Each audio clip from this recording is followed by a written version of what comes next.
오늘 제목을 한번 같이 읽겠습니다. 시작. 조건의 감사와 대상의 감사. 한번 다시 읽을까요? 시작. 조건의 감사와 대상의 감사. 감사절입니다. 감사절 때마다 늘 제가 이 말을 해서 아마 기억하실 분들이 계실 겁니다. 저는 감사절이 없었으면 좋겠습니다. 미국에 365일이 어린이날이라 굳이 어린이날이 없는 것처럼 말이죠. 그럼에도 불구하고 감사절을 맞을 때마다 저는 이 감사절은 꼭 필요하다라는 생각을 하게 됩니다. 왜일까요? 우리 옆 사람한테 이렇게 한번 고백해 보실까요? 지금 감사하고 계세요? 아니, 표정들이 너무 감사가 없는 표정들이라 제가 한번 이래봤습니다. 예배를 드리는데 너무 굳어 계세요. 좀 이렇게 편안하게 좀 이렇게. 무엇 때문에 감사하시고, 혹 감사하지 못하고 계시다면 무엇 때문에 또 감사하지 못하고 계십니까? 바로 몇 분 전에 했는데 기억 못 하시겠죠? 오늘 제목이 뭐였죠? 아유, 훌륭하십니다. 조건의 감사와 대상의 감사. 여러분, 만약에 우리가 조건이 채워져야 감사할 수 있다면,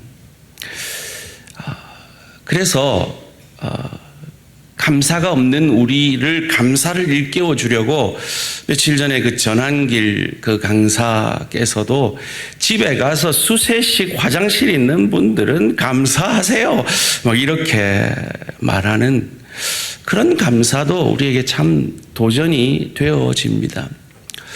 이런 조건적 감사를 하려면요, 이런 말이 참 도움이 될 것 같아요. 여러분, 지구라는 마을에 100명이 살고 있다면요, 즉 100명 중에 20명이 영양실조래요. 1명은 아사 직전이고요, 15명은 반면에 비만이래요.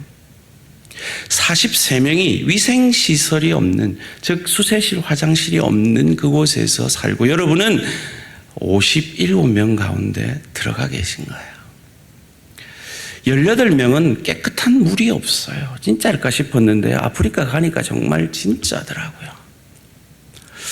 냉장고가 있으십니까? 여러분에게 옷장이 있어요? 침대가 있어요? 지붕에 있는 집에서 사세요? 여러분은 75%의 지구인보다 부유하신 겁니다.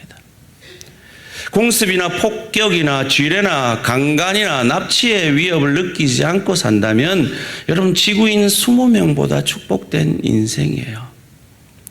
체포나 고문이나 죽음 없이 신념과 양심에 따라 살 수 있다면 여러분, 지구인 48명보다 축복된 환경 속에서 살고 계신 거예요. 조건이 우리의 감사의 제목이라면 이런 도전들이 우리의 감사를 일으켜 세워줄 수도 있습니다. 그런데 문제는요, 우리가 조금만 위로 보면요, 이런 감사는 간데 없고, 우리보다 평수 넓은 집 사는 사람, 우리보다 자식 잘 되는 사람, 나보다 건강 좋은 사람들 보면서 우리는 감사를 잃어버리게 됩니다. 그리고 굳이 위로 안 보더라도 여러분, 그토록 간절히 바랬던 그 무언가가 여러분에게 이루어졌잖아요. 남편 여러분, 그토록 간절히 바라던 여인을 여러분들은 얻으셨잖아요. 지금 그 여인을 감사하고 계신가요? 저는 감사하는데 여러분 감사하세요? 인간은요, 얻은 것에 대한 감사를 하기보다 없는 것에 대해서 열망하고 갈망함으로 감사를 잃어버린 존재가 됩니다. 그래서 성경은 우리에게 조건이 채워지면 감사하라 하지 않고요, 우리에게 감사를 명령하는 그 대상을 감사하라 말하십니다. 그 대상이 어떤 분인지, 그 대상이 내게 어떻게 하셨는지를 생각할 때 우리는 감사를 회복할 수 있는 것입니다. 오늘 본문 데살로니가전서 5장 16절 18절 함께 읽습니다. 시작. 항상 기뻐하라. 쉬지 말고 기도하라. 범사에 감사하라. 이것이 그리스도 예수 안에서 너희를 향하신 하나님의 뜻이니라. 지금은 아멘인데요, 저는 사실 이 말씀을 별로 안 좋아했어요. 기쁘지도 않는데, 감사하지도 않는데 억지로 감사한 척하고 기뻐하는 척 한다는 건 가식같이 느껴졌기 때문입니다. 너무 무리한 말씀이라 느껴졌습니다. 그런데요, 어느 순간 이 말씀이 우리를 향한 하나님의 명령인 동시에 우리를 향한 하나님의 약속이라고 믿어지니까요, 정말 이 말씀이 은혜가 되더라고요. 그냥 감사하고 그냥 기뻐하는 것이 아니라 주 안에서 우리를 향하신 하나님의 뜻이라 그랬습니다. 그 주님이 우리에게 어떻게 하셨습니까?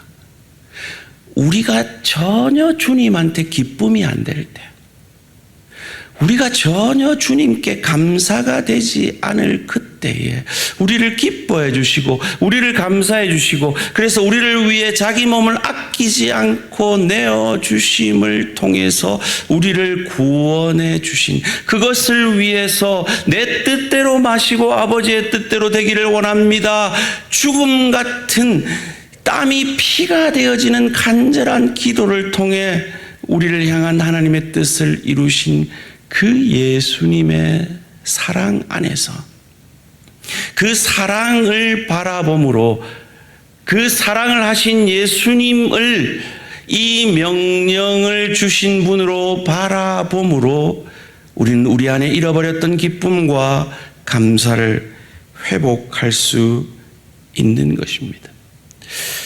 여러분, 예수님이 이 명령을 우리에게 하시는 것은요, 예수님의 자신감이에요. 내가 너의 인생을 구원했지, 그럼 내가 너 인생 책임질 거야. 너를 반드시 기뻐할 길로, 감사할 길로, 기도하지 않으면 살아낼 수 없는 길로 너를 인도할 거야 라는 그 예수님의 자신감이 묻어있는 말씀입니다. 제가 저희 성도님들 가운데요, 어린 손자한테 이렇게 약속한 성도님을 알아요. 야야, 공부만 열심히 해라. 할아버지가 네 유학까지 보내준다. 부럽더라고요.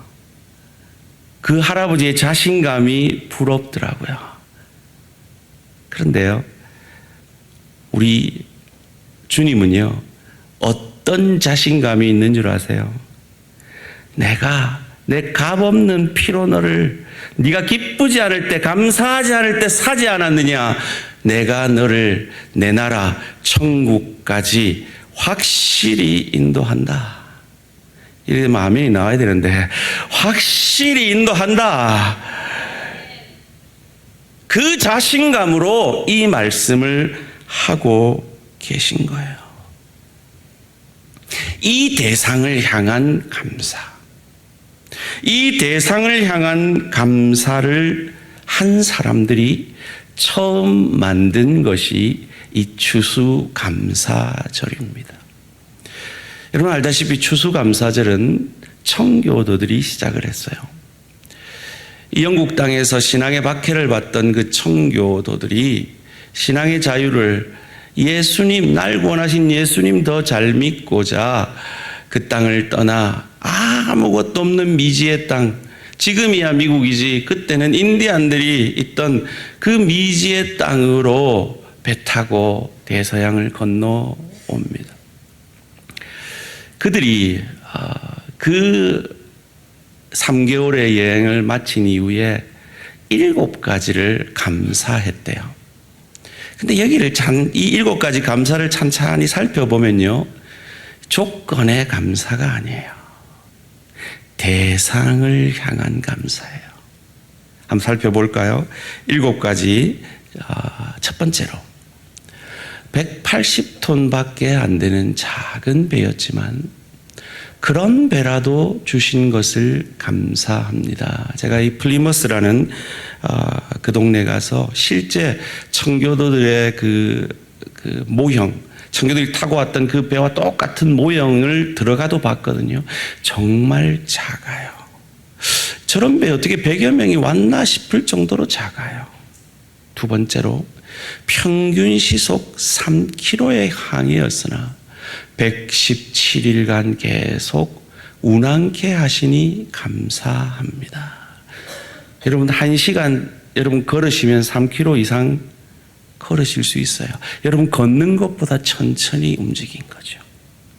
세 번째로 항해 중에 2사람이 죽었으나 한 아이가 태어났음을 감사합니다. 그냥 얘기로 들으니 그렇지요. 2사람이 죽는 그 슬픔이 얼마나 컸겠어요. 그리고 그 상고를 하는 그 임산부가 그 배멀미를 하면서 얼마나 힘들었겠어요. 그런데 그걸 감사하고 있는 거죠. 폭풍으로 돛이 부러졌으나 절망적인 사건이죠. 근데 파손되지 않았음을 감사합니다. 5번째로 여자들이 항해 중 파도 속에 빨려 들어갔으나 이 트라우마가 생길 만한 일이죠. 그런데 무사히 구출케 하시니 감사합니다. 6번째로 인디안들의 방해로 상륙지를 찾지 못해 한 달을 방황했으나 호의적인 인디안을 만나 상륙지를 얻게 해주심을 감사합니다. 기껏 그 땅에 도착했더니 그 나쁜 인디안들이 방해를 해서 한 달 동안 무리에 있어야 했어요. 그런데 호의적인 인디안 한 달 뒤에 만난 그걸 감사하고 있는 거죠. 그리고 그 호의적인 인디안의 도움으로 첫 번째 농사를 지은 그 열매를 가지고 감사했던 것이 추수감사절의 시작인 겁니다. 7번째, 고통스러운 3개월 항해 중 돌아가자는 사람이 없었음을 감사합니다. 이런 감사로 시작된 나라가 미국입니다. 그래서 제가 미국 살면서 제일 많이 듣고 했던 말이, 한번 따라해 보실래요? 땡큐. 옆에 사람한테 땡큐. 제가요, 어학연수를 대학교 3학년 때 한 2달 갔었는데요. 제가 듣기, 말하기가 약해갖고 9레벨 중에 3레벨로 들어갔어요. 이게 수준이 낮죠. 거기에는 저보다 더 수준이 낮은 애들이 있었어요. 1레벨부터 올라온 태국 친구가 하나 있었는데요. 이 친구가 제가 재채기를 이렇게 하니까 갑자기 저보고 배슈 그래요. 그래서 배슈? 그게 뭐야? 했더니 쥐도 모른대요. 쥐도 그냥 재채기를 하니까 옆에 사람이 배슈 그래서 쥐도 배슈 그런대요. 배슈? 나중에 알고 보니까 bless you. 축복합니다. 이 God bless you를 줄여가지고 재채기 하는 사람한테 bless you 이렇게 얘기하는 거예요. 한번 따라해 봅시다. bless you. 누가 여러분 재채기 하면 bless you 그래요. 그러면 이 재채기 한 사람은 재채기가 멈추기도 전에 thank you 이러는 거예요. 이 thank you가 습관화된 그 나라의 시작이 바로 이 열악한 환경 속에서도 조건이 아니라 감사를 명령하신 날 구원하신 주님이 감사의 조건이 되었기에 그들은 감사가 생활화되어 있는 것입니다. 다시 여쭙니다. 사랑하는 성도님들, 여러분 지금 감사하고 계십니까? 여러분 마음에 감사가 있으십니까? 감사가 만약에 없다면 그 감사를 뺏어간 어떤 사람, 어떤 환경, 어떤 조건이 있으실 겁니다. 그런데 우리의 인생을 주관하는 하나님께서, 우리의 인생을 인도하시는 하나님께서 항상 기뻐하라, 쉬지 말고 기도하라, 범사에 감사하라 명령하실 뿐만 아니라 우리의 인생을 반드시 기뻐하고 감사하고 기도함으로 하나님의 사람으로 인도하고 계시고 이끄시고 책임지심을 믿으시고 그 조건의 감사가 아니라 우리에게 감사를 명하신 그 대상의 감사, 날 구원하신 예수 그리스도 하나님을 향한 감사가 회복되어지는 저와 우리 모든 성도님들 되시기를 주님의 이름으로 축원합니다. 그러려면요, 태도를 바꿔야 돼요. 회개해야 해요. 하나님, 감사하지 못한 것, 하나님의 뜻에 반하는 줄 알고 제가 감사로 태도를 바꾸겠습니다. 오늘 이 시간에 결단하시면 돼요. 여러분, 이 요나가 니느웨에서 심판을 선포했잖아요. 근데 니느웨 사람들이 회개를 했어요. 그래서 그 심판을 내리지 않으셨어요. 그런데 니느웨 사람들이 회개를 했다는 건 그들이 갑자기 뭔가 행동에 변화를 일으켜서 하나님이 그래 3개월 동안 네가 감사했네, 그래 그러니까 심판 안 할게, 이렇게 안 하셨어요. 바로 그들의 마음을 바꾸고 그들의 태도를 바꾼 즉시 그 심판을 멈추셨어요. 이 감사절에 여러분이 감사하겠다는 태도를, 회개를 통해 이 시간에 결단하시면 하나님의 축복의 역사가 저와 여러분, 여러분의 가정, 여러분의 일터, 주의 교회에 넘치게 될 줄 믿으시기를 주님의 이름으로 축원합니다. 이 시간 감사하지 못하는 조건들, 감사하지 못하게 하는 그 사람들을 향하여 하나님이 그 환경을 통해, 그 사람들을 통해 나를 빚으시고 인도하신다 믿고, 그 조건이 아니라 내게 명령하신, 날 구원하신, 나보다 나를 더 사랑하시는 그 하나님이 감사의 조건으로 바뀌어지기를 소원합니다. 이런 감사의 대상이 감사가 되어지는, 감사를 명령하신 감사의 대상이 감사가 되어지는 그 믿음의 사람들은 이런 위대한 고백을 남길 수가 있습니다. 빌립보서 4장 13절 말씀 함께 읽습니다. 시작.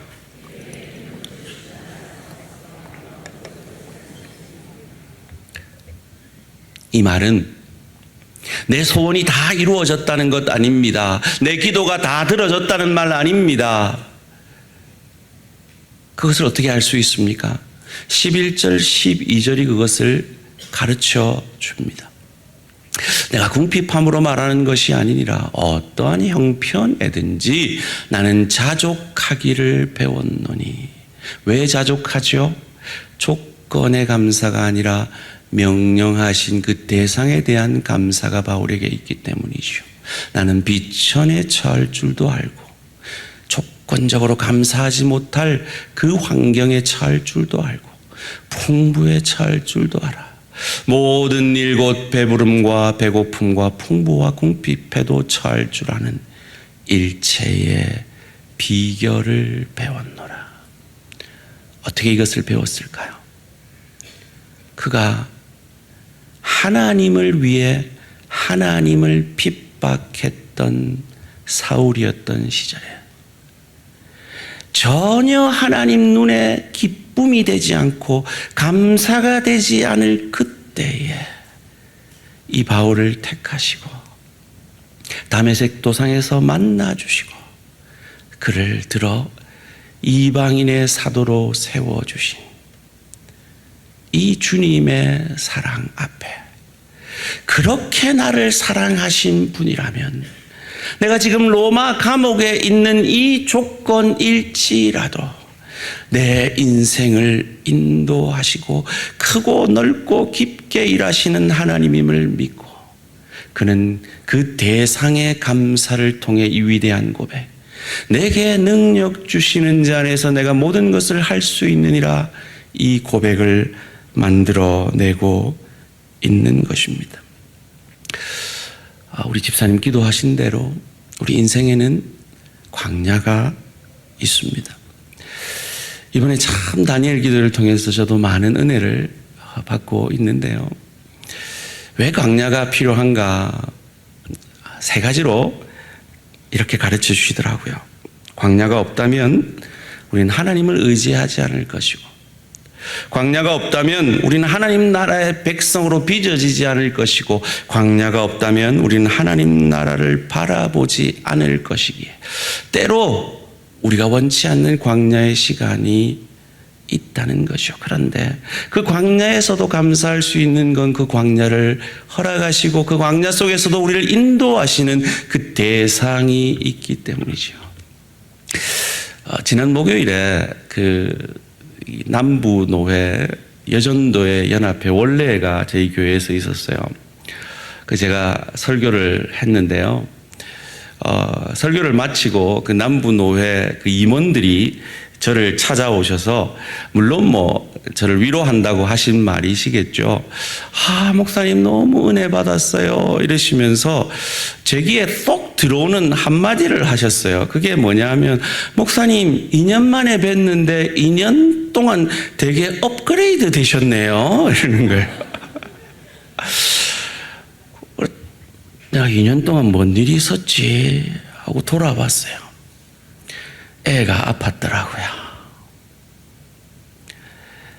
극심한 갈등 속에서 주님 앞에 엎드리는 시간이 있었더라고요. 목회를 하면서 저의 실수 때문에 지체에게 상처 주고 그거 회개하고 바짝 엎드리는 시간들이 있었더라고요. 목회 초창기는 안 그랬는데 요즘은 자꾸 골골해가지고요. 자꾸 감기가 들어서 하나님 저 이러다 죽겠어요. 그런 시간들이 있었더라고요. 광야의 시간은 우리를 업그레이드하게 만드는 시간이고, 여러분 혹 지금 광야를 보내고 계십니까? 저희 가정이요, 애들 아프기 전보다 훨씬 행복해졌어요. 애들도요 훨씬 신앙이 깊어졌고요, 저희도요 훨씬 더 사이가 좋아졌어요. 광야만이 만들어내는 하나님의 역사가 있습니다.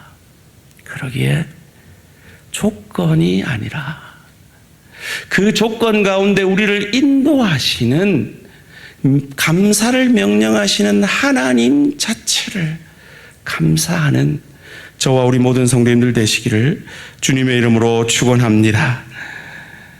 오늘 참 기쁜 날입니다. 이렇게 3명의 세례자와 3명의 입교자를 우리는 또 세웠습니다. 다시 한번 세례의 의미를 생각해 볼까요? 세례는요, 죽는 거예요. 세상적으로 보면 그건 축복이 아니죠. 그런데 죽음으로 예수와 연합되는 거예요. 그래서 주인이 바뀌는 거예요. 그래서 그 주인이 내 인생을 책임지는 거예요.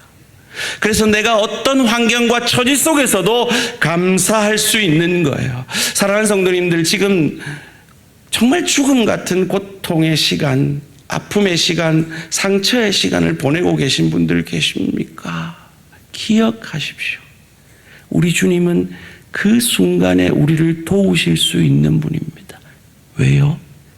그분은 죽음과 같은 고통이 아니라 우리를 위해 죽어 주신 주님입니다. 그리고 그 죽음에서 끝난 주님이 아니라 그 죽음을 이기고 부활하셨기에 여러분의 그 고통을 업그레이드 시키실 수 있는 분입니다. 여러분의 그 환경을 역전시키실 수 있는 분입니다. 그러기에 그 하나님을 향하여 이 시간 감사하지 못한 내 마음을 돌이켜 감사를 결단하는 저와 우리 모든 성도님들 되시기를 주님의 이름으로 축원합니다. 이 시간 기도 드릴 때 하나님, 조건이 아니라 나에게 감사를 자신감으로 명령하시는 내 주님, 우리 하나님이 감사의 대상이 되어 주시옵소서. 대상의 감사를 회복하게 하여 주시옵소서. 하나님이 청교도들처럼 나도 갑질이 있습니다. 핍박이 있고 폭풍우가 있고 자녀를 향한 염려들로 가득 차 있습니다. 그런데 하나님, 그 시간들을 통해 우리를 업그레이드 시키실 하나님을 향하여 감사하겠습니다. 청교도들처럼 도저히 감사할 상황이 아닌 그 상황 속에서도 감사를 명하신 그 대상의 감사를 회복하겠습니다. 결단의 기도 드리시겠습니다.